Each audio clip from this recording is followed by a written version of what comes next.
doa agamanya yang dipimpin oleh si Nia. Oke, silakan Nia.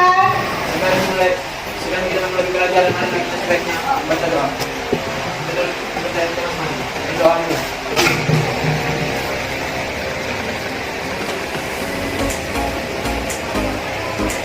Doa sesi. Oke, silakan duduk. Baik, sebelum kita memulai pelajaran, biar agak terdapat bangun gairah belajarnya, kita nyanyikan lagu wajib dulu ya. Oke, semua berdiri.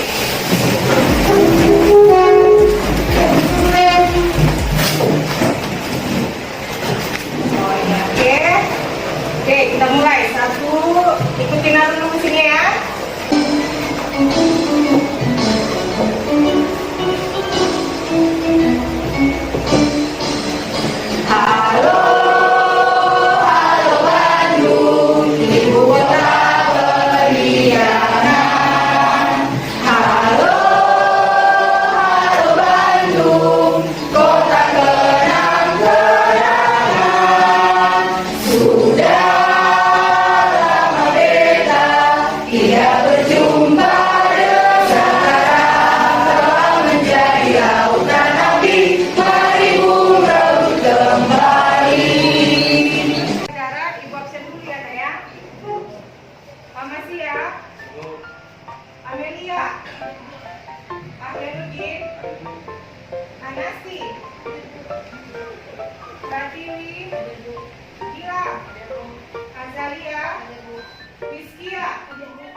Hari ini kita akan memasuki materi baru mengenai termokimia. Tapi sebelum ibu mulai, ada yang mau ibu tanyakan sama kalian. Siapa yang tadi pagi pergi ke sekolah menggunakan sepeda motor?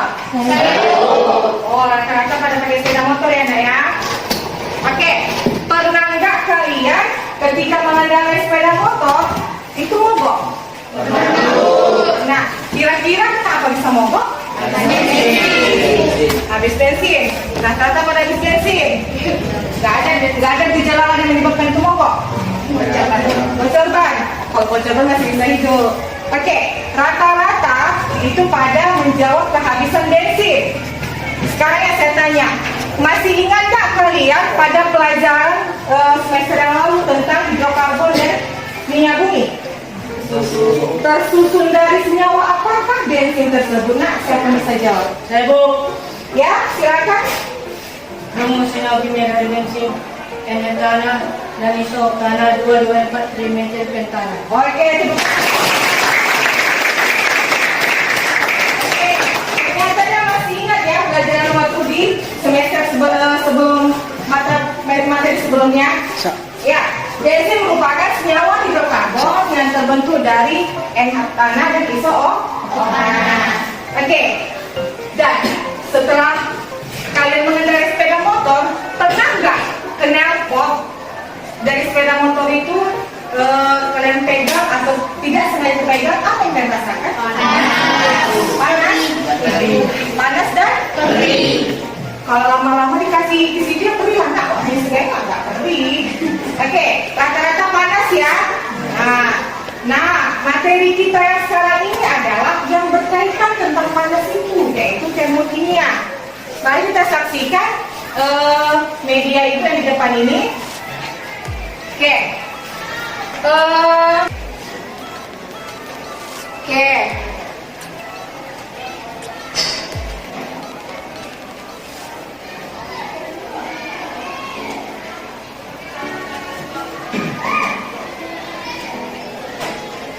Materi kita adalah mengenai termokimia. Tapi sebelum kita masuk ke materi, Ibu akan membacakan kompetensi mengenai pokok bahasan dari termokimia ini, yaitu menjelaskan konsep, menjelaskan konsep perubahan entalpi reaksi pada tekanan tetap dalam persamaan termokimia. Kemudian, menyimpulkan hasil analisis data percobaan termokimia pada tekanan tetap. Jadi nanti pembahasan kita untuk pertemuan ini dan selanjutnya berhubungan dengan kompetensi dasar yang ada di depan ya. Kemudian, indikatornya adalah memahami penjelasan pengertian energi, kalor, sistem dan lingkungan. Yang kedua, memahami penjelasan tentang perubahan entalpi, macam-macam perubahan entalpi standar dan persamaan termokimia. Oke, kita masuk ke pokok pembahasannya. Termokimia. Pernah dengar kata termos nggak? Kira-kira kalau yang katanya termos itu berhubungan sama apa? Panas kan? Oke. Termokimia itu terdiri atas dua kata, termo dan kimia. Kalau termo dia berhubungan dengan panas dan kalor, sedangkan kimia adalah cabang ilmu. Jadi, yang ditanyakan, kalau sudah ada dua kata antara termo dan kimia, kesimpulannya kira-kira termokimia itu apa? Coba, siapa bisa jawab? Tinggal menyatukan antara cabang ilmu dan panas. Siapa? Ayo coba aja, nggak apa-apa. Apa itu termokimia ya? Silakan nak. Cabang ilmu yang mempelajari tentang kalor. Iya, cabang ilmu yang mempelajari tentang panas ataukah kalor. Oke. Berbicara tentang kalor itu ada hubungannya dengan sistem dan lingkungan.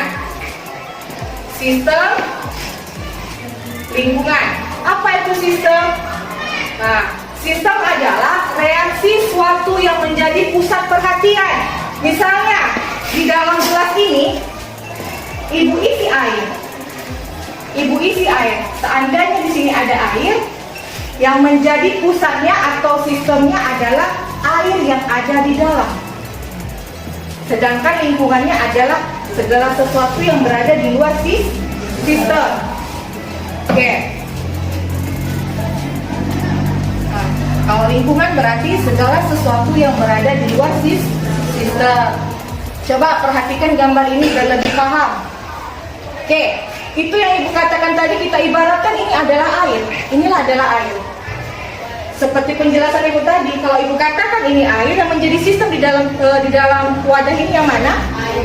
Iya, air. Berarti yang menjadi lingkungannya adalah? Iya. Nah, ini dia. Oke. Yang bentuknya ini tadi disebut dengan larutan HCl, larutannya.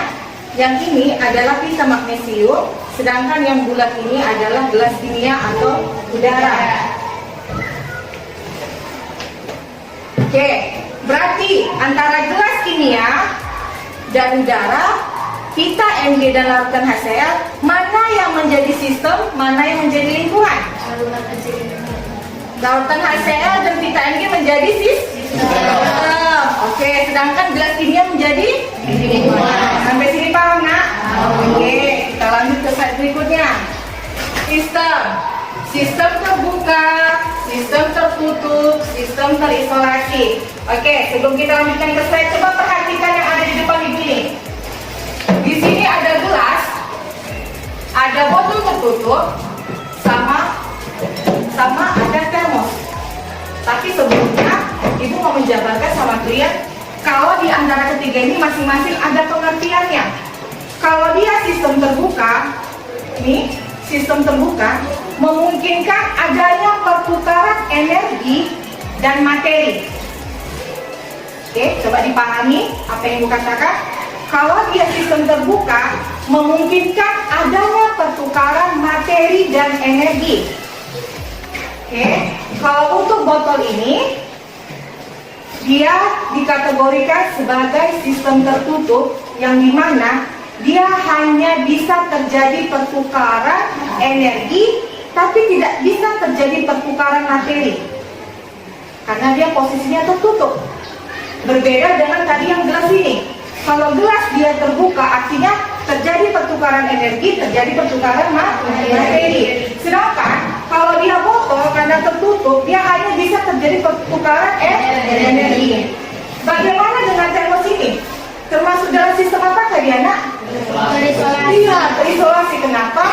Tidak bisa terjadi pertukaran energi, tidak bisa pula terjadi pertukaran energi. Sampai sini paham, Nak?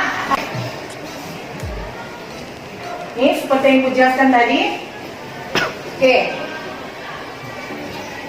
Nah, kalau dia dikatakan sistem terbuka, dia bisa terjadi pertukaran energi, bisa terjadi pertukaran materi. Artinya karena dia terbuka, ada pertukaran.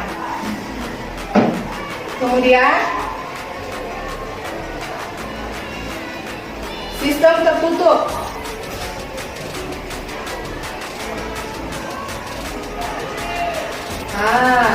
Hanya bisa terjadi pertukaran energi saja. Oke. Kemudian sistem terisolasi. Oke, kita lihat prosesnya seperti apa. Kalau kayak gini posisinya, di atas tertutup, kanan kiri juga tertutup rapat, maka dia merupakan sistem terisolasi. Artinya tidak dapat terjadi pertukaran materi dan pertukaran energi. Sampai sini paham, Nak? Oke. Selanjutnya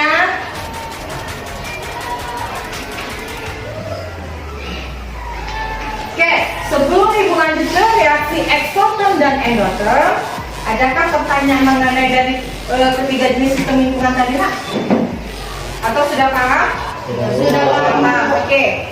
Selanjutnya ada dia yang namanya reaksi eksoterm dan reaksi endoterm. Ya, ini dia ilustrasinya. Oke. Kalau dia reaksi eksoterm, kalau keluar, Anak, nampak tanda panahnya. Kalau keluar artinya dia melepas. Iya, bagus. Sedangkan kalau dia endoterm, dia menyerap. Bisa dipahami tanda panahnya itu, Nak? Bisa? Masih bisa? Oke, Saskia bisa dipahami, Nak? Bisa, Bu. Oke, kita lanjut. Oke, adapun pengertian dari masing-masing reaksi tersebut adalah kalau reaksi eksoterm, reaksi yang membebaskan kalor, artinya melepaskan kalor. Kalor mengalir dari sistem ke lingkungan. Sedangkan reaksi endoterm, reaksi yang menyerap kalor, kalor mengalir dari lingkungan ke sistem. Oke. Adapun beberapa ciri perbedaan antara reaksi eksoterm dan endoterm adalah kalau reaksi endoterm, kalau endoterm tadi apa? Menyerap. Iya, menyerap. Reaksi yang memerlukan kalor. Kemudian suhu sistem lebih kecil dari suhu lingkungan. Kalor berpindah dari lingkungan ke sistem, disertai dengan penurunan suhu. Dan ini adalah rumusnya. Entalpi produk dikurang entalpi reaktan, maka delta H-nya sama dengan positif. Oke. Kemudian untuk reaksi eksoterm, reaksi yang membebaskan kalor. Oke. Suhu sistem lebih besar dari suhu lingkungan. Kemudian kalor berpindah dari sistem ke lingkungan. Selanjutnya menaikkan suhu. Delta H sama dengan kurang entalpi reaktan. Maka delta H-nya bernilai negatif. Oke. Jadi ibu jelaskan sekali lagi supaya kalian pahami. Ibu hapuskan ini dan bisa kalian melihatnya. Oke. Berarti tadi dari penjelasan beberapa yang di depan dapat kita simpulkan, dapat tadi pengertian sistem itu apa, lingkungan apa, kemudian reaksi eksoterm apa, reaksi endoterm apa, sistem terbuka seperti apa, sistem tertutup seperti apa, dan sistem terisolasi seperti apa.